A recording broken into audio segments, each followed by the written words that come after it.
नमस्कार दोस्तों, राजनीति शास्त्र एकेडमी में आप लोगों का स्वागत है। तो आज हम प्रश्न नंबर 11 से शुरू करते हैं। जो मूल क्वेश्चन आया था यूकेपीएससी लेक्चरर पॉलिटिकल साइंस के 2021 के क्वेश्चन पेपर में। तो क्वेश्चन ये था, निम्नलिखित में से कौन सी घटना परिव्याप्त असमानताओं के विरुद्ध किए गए आंदोलन से संबंधित थी। तो ऑप्शन था इंग्लैंड में 1688 की गौरवपूर्ण क्रांति, 1789 की फ्रांसीसी क्रांति, अमेरिका का स्वतंत्रता संघर्ष या ये सभी।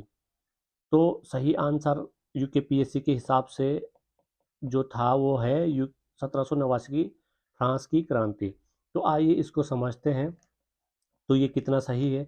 देखो, अगर यही क्वेश्चन दोबारा यूकेपीएससी लेक्चरर में आएगा तो आप लोगों को ऑप्शन बी ही करना है, क्योंकि इसने यही आंसर माना है 2021 के पेपर में।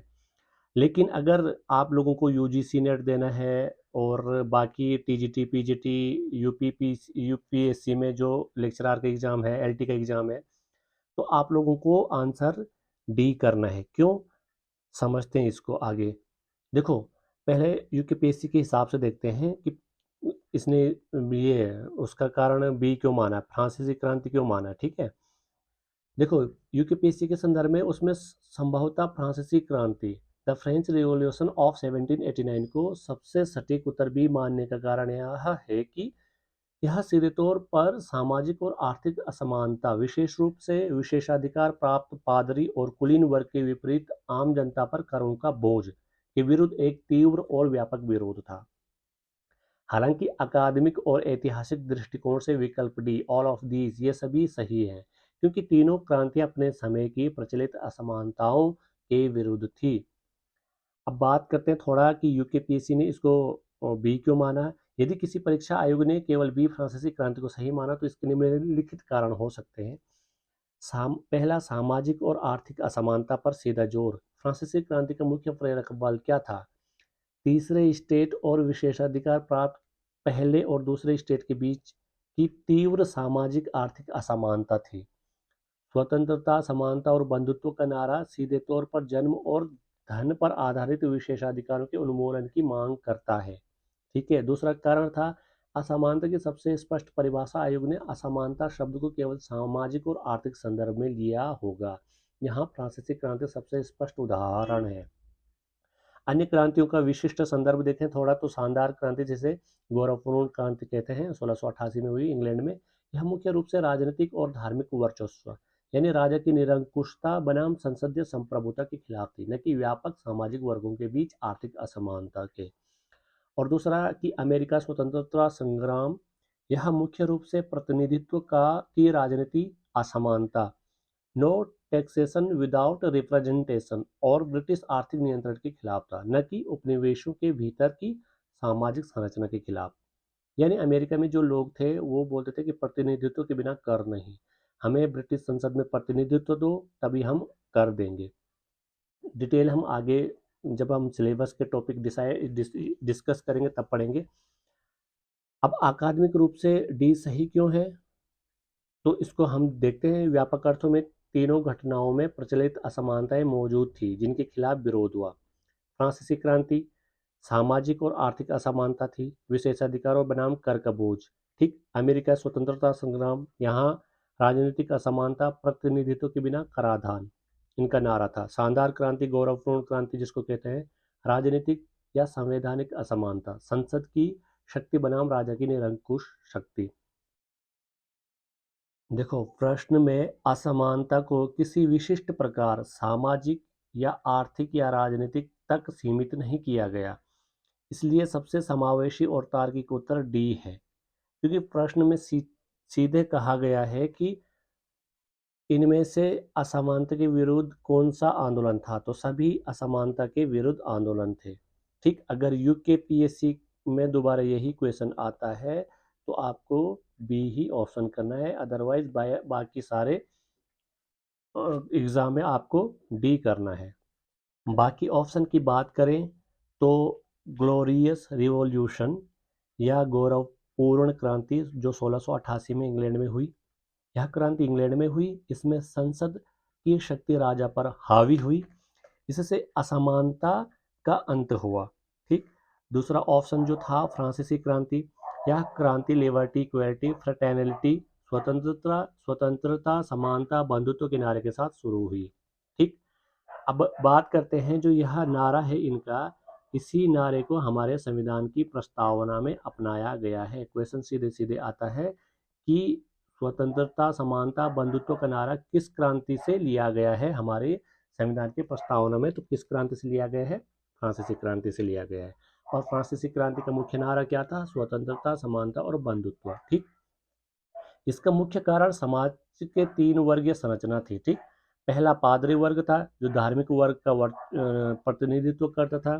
ठीक, दूसरा अभिजात वर्ग था, सामंती वर्ग सामंती वर्ग इसी में था। आम जनता, कॉमन पीपुल, जो साधारण जनता जिनको कहते हैं, इसमें असमानता के खिलाफ सबसे बड़ा विद्रोह हुआ फ्रांस की क्रांति में। ठीक, अब बात करते हैं अमेरिकी स्वतंत्रता संग्राम की, जो 1776 में हुआ था। अमेरिका ने ब्रिटेन के शोषण और असमान करों, अनइक्वल टैक्सेस के खिलाफ स्वतंत्रता प्राप्त की। इसका नारा क्या था? प्रतिनिधित्व के बिना कराधान नहीं, या प्रतिनिधित्व के बिना कर नहीं। यह मुख्य नारा अमेरिकी क्रांति का था। तो क्वेश्चन यह भी आता है कि प्रतिनिधित्व के बिना कराधान नहीं या कर नहीं किस क्रांति का नारा था? तो अमेरिकी क्रांति का नारा था। आसान भाषा में समझें तो ये तीनों घटनाएं असमानताओं और अन्याय के खिलाफ जनता के बड़े विद्रोह थे, इसलिए सही उत्तर यह सब है। ठीक, बाकी ये ऑप्शन अधूरे ही हैं।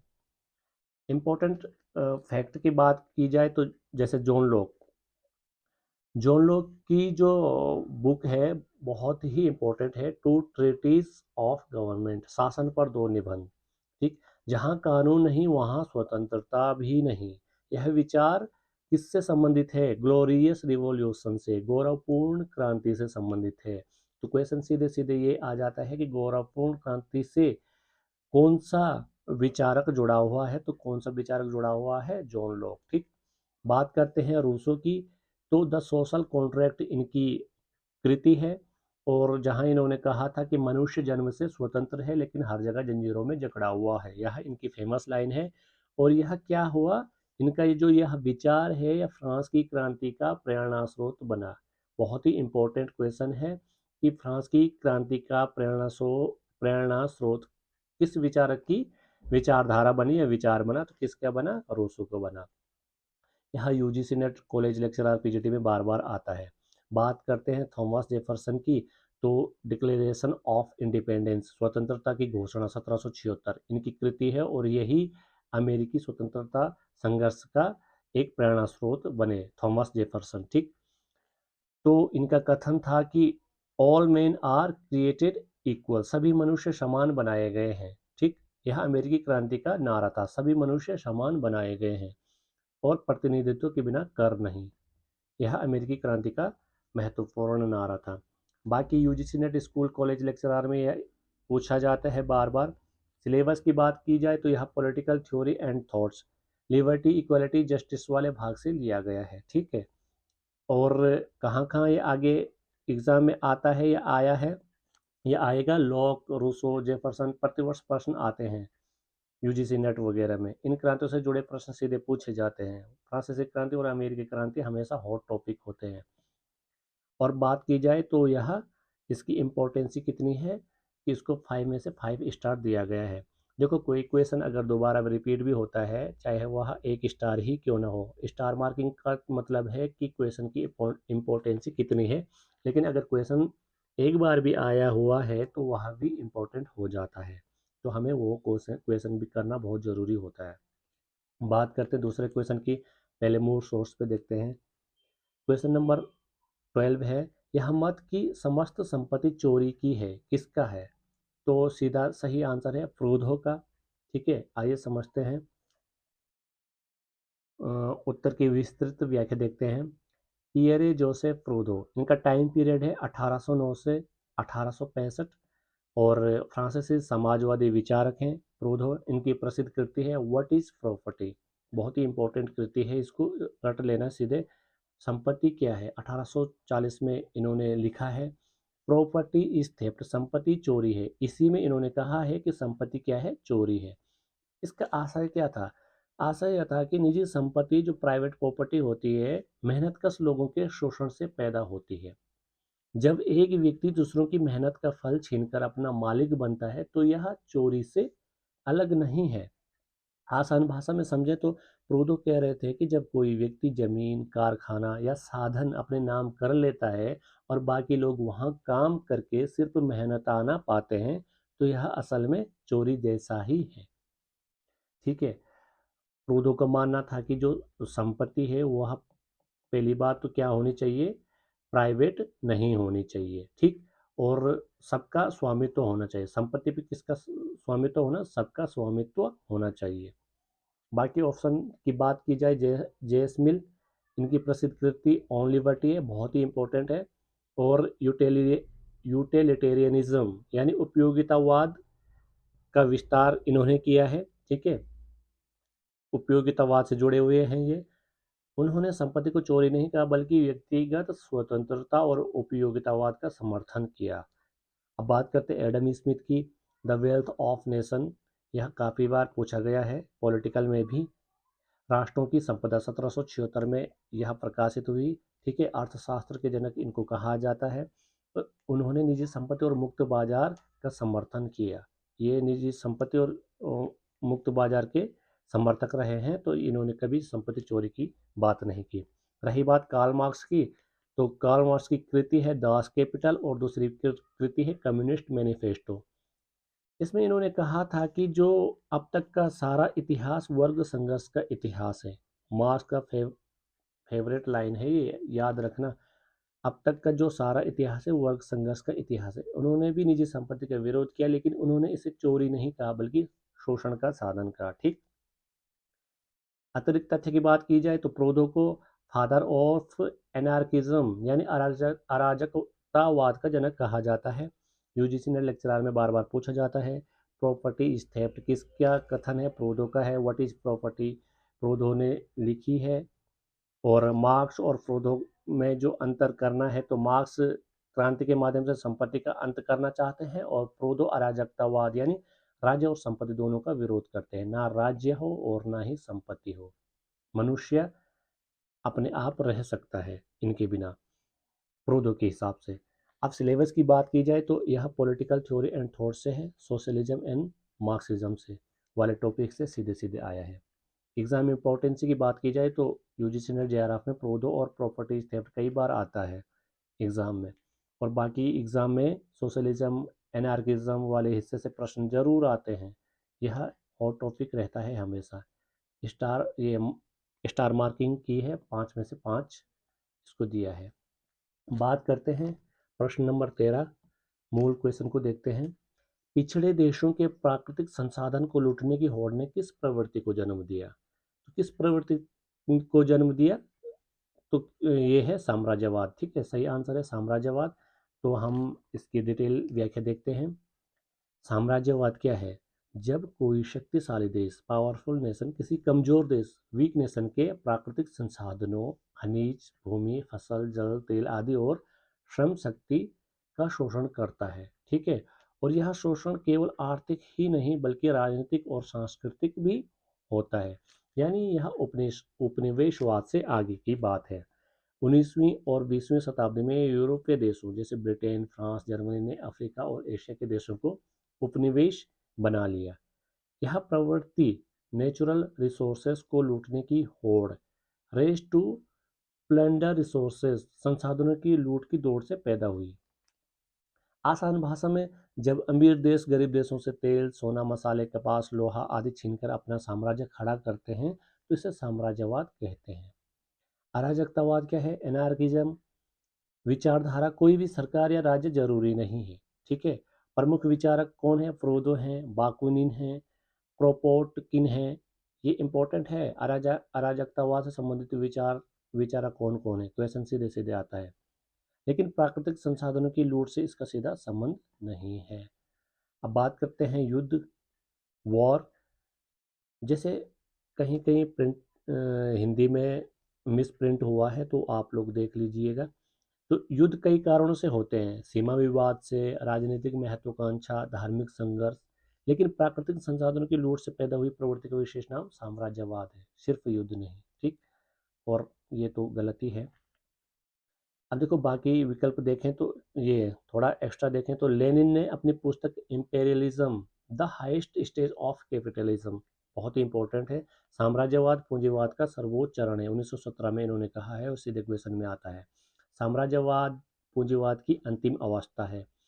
पहले उपनिवेशवाद आता है, उपनिवेशवाद, फिर इसी का बड़ा रूप है साम्राज्यवाद। फिर जब साम्राज्यवाद में क्या करते हैं कि जो विकसित कंट्री होती है, यह क्या करती है कि जो इनके उपनिवेश होते हैं, ये क्या करते हैं, उपनिवेश से क्या करते हैं, कच्चा माल अपने यहाँ लाते हैं और कच्चे माल से निर्मित वस्तु क्या करते हैं, अपने उपनिवेश वाले, अब उपनिवेश जो कंट्री होती है इनकी वहाँ बेचते हैं, तो इसी का नाम क्या है, पूंजीवाद है। ठीक है, तो साम्राज्यवाद पूंजीवाद की अंतिम अवस्था है, यह लेनिन ने कहा। इसके कारण है पूंजीपति वर्ग को नए बाजार और सस्ते संसाधनों की तलाश होती है। ब्रिटिश साम्राज्यवाद, भारत के प्राकृतिक संसाधनों का शोषण, यह क्वेश्चन कई बार आता है, बहुत ही इंपॉर्टेंट है, ये आप लोगों ने रटना ही रटना है। Imperialism is the highest stage of capitalism, किसने कहा, लेनिन ने। भारत में ब्रिटिश शासन को क्या कहा गया, आर्थिक शोषण का साम्राज्य। अगर सिलेबस की बात की जाए तो यह international relation, imperialism, colonialism, globalisation से जुड़ा हुआ है। ठीक, और कहाँ कहाँ आता है, यूजीसी नेट जेआरएफ, देखो ये आप लोग देख लीजिएगा कि यह कितना इंपॉर्टेंट है और कहाँ कहाँ कौन कौन से एग्जाम में आता है। बात करते हैं क्वेश्चन नंबर 14 की। तो क्वेश्चन नंबर 14 जो मूल क्वेश्चन था वो था, निम्न में से किस विचारक ने स्वतंत्रता तथा समानता को पूरक माना है। तो आंसर है मैकाइवर। मैकाइवर ने स्वतंत्रता और समानता को एक दूसरे का पूरक माना है। ठीक, तो आर एम मैकाइवर समाजशास्त्री और राजनीतिक चिंतक थे। उनका विचार था कि जो लिबर्टी और इक्वलिटी है, स्वतंत्रता समानता विरोधी नहीं बल्कि कॉम्प्लीमेंट्री है, पूरक है। अगर समाज में केवल स्वतंत्रता होगी और समानता नहीं होगी तो अमीर और ताकतवर ही उसका लाभ उठाएंगे। ये बात बिल्कुल सही है। और अगर केवल समानता होगी, स्वतंत्रता नहीं, तो व्यक्ति का विकास रुक जाएगा। इसलिए दोनों संतुलन जरूरी है। आसान भाषा में समझें, मैकाइवर कह रहे थे कि स्वतंत्रता और समानता ऐसे हैं जैसे दो पंख, अगर दोनों हो तो समाज उड़ सकता है, और अगर केवल एक पंख होगा तो संतुलन नहीं रहेगा। ठीक, बाकी विकल्पों की व्याख्या की जाए तो लॉर्ड एक्टन, इनका प्रसिद्ध कथन क्या था, शक्ति भ्रष्ट करने की प्रवृत्ति रखती है और पूर्ण शक्ति पूरी तरह भ्रष्ट करती है। उन्होंने स्वतंत्रता की चर्चा की लेकिन स्वतंत्रता और समानता को पूरक नहीं माना। ठीक, और एलेक्सिस डी टॉकविले की बात की जाए तो टॉकविल क्या बोलते हैं, डेमोक्रेसी इन अमेरिका इनका इनका एक इनकी कृति है। तो उन्होंने लोकतंत्र में समानता की प्रवृत्ति की प्रशंसा की लेकिन स्वतंत्रता और समानता को परस्पर पूरक के रूप में नहीं बताया। निकोलो मैकियावली की बात की जाए तो इनकी कृति है द प्रिंस। ठीक है, राजकुमार, जिसको हिंदी में बोलते हैं, 1513 में यह प्रकाशित हुई। उन्होंने राजनीतिक शक्ति और यथार्थवाद पर आधारित बताया, उन्होंने राजनीतिक शक्ति को शक्ति और यथार्थवाद पर आधारित बताया था। उनका ध्यान समानता या स्वतंत्रता पर नहीं था बल्कि सत्ता को कैसे बनाए रखा जाए इस पर था। इम्पोर्टेंट फैक्ट की बात की जाए तो मैकाइवर की प्रमुख कृति क्या है, द मॉडर्न स्टेट, बहुत ही इंपॉर्टेंट है, आधुनिक राज्य, कई बार एग्जाम में आता रहता है। स्वतंत्रता और समानता का संबंध एक एग्जाम फेवरेट टॉपिक है, कई बार पूछा गया है। Liberty equal and equality are complementary not contradictory. ठीक है, तो बात की जाए तो यह यूजीसी नेट और लेक्चरर एग्जाम में कई बार आता है, हर प्रश्न 2-3 साल में आता रहता है।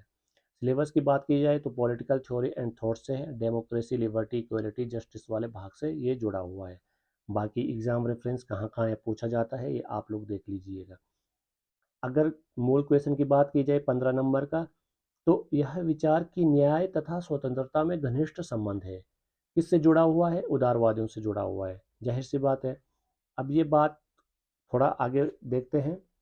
जो लिबरलिज्म है यह एक राजनीतिक विचारधारा है जो इंडिविजुअल लिबर्टी यानी व्यक्तिगत स्वतंत्रता और रूल ऑफ लॉ, कानून का शासन को सबसे ज़्यादा महत्व देता है। उदारवादियों का मानना है कि जस्टिस तभी संभव है जब हर व्यक्ति को लिबर्टी मिले, यानी न्याय तभी संभव है जब हर व्यक्ति को स्वतंत्रता मिले। बात भी सही है, अगर स्वतंत्रता नहीं तो न्याय भी नहीं हो सकता।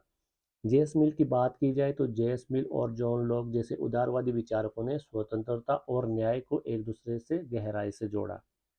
थोड़ा आसान भाषा में समझें तो उदारवादियों का कहना है कि न्याय और स्वतंत्रता ऐसे हैं जैसे एक सिक्के के दो पहलू। यदि समाज न्यायपूर्ण है तो हर किसी को स्वतंत्रता होगी, और अगर हर किसी को स्वतंत्रता है तो वही असली न्याय है।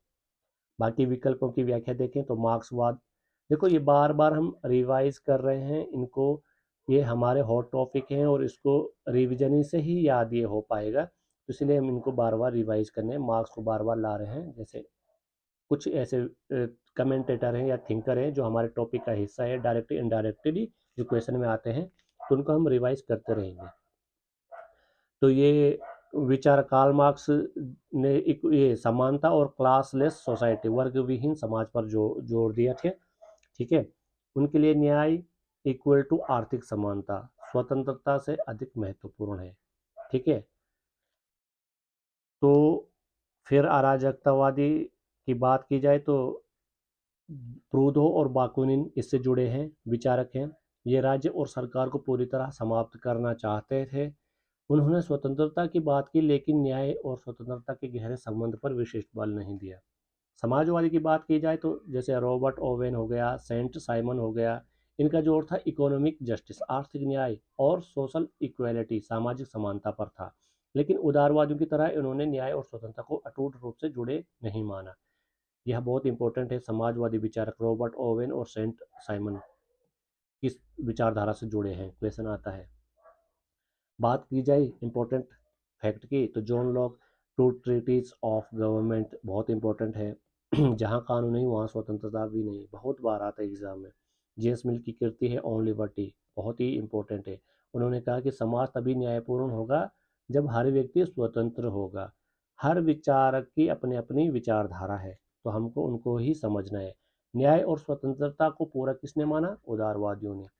ठीक, सिलेबस की बात की जाए तो यह पॉलिटिकल थ्योरी एंड थॉट से संबंधित है, लिबर्टी इक्वलिटी जस्टिस वाले भाग से जुड़ा हुआ है।